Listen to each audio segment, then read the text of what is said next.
kupitia Joyce Sekuye ambaye amepiga magoti hapa, ameomba nitamke baraka kwa mabinti jasiri popote walipo katika mipaka ya Tanzania na nje ya Tanzania, wote wanaotaka ndoto yao ya kuwa mabinti chanya, wanawake chanya na watu wazima chanya ambao wametokea na asili ya ubinti katika taifa na popote watakapokanyaga.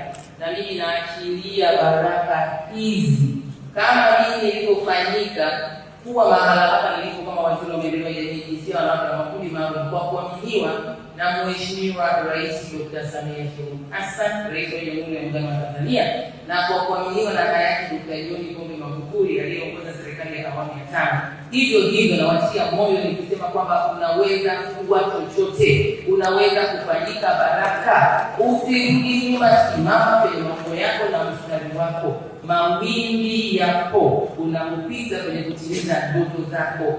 Acha mawimbi yapite, utabaki kuwa mwamba imara, kwa sababu ndoto yako iliandikwa kwa wino wa dhahabu. Nasi Wizara ya Maendeleo ya Jamii, Jinsia, Wanawake na Makundi Maalum litakuwa ni lango la kuwalea, kuwafuatilia, kuwatia moyo na kuwawezesha hadi ndoto zenu zitimie, na hakika zitatimia, na Mungu awabariki sana.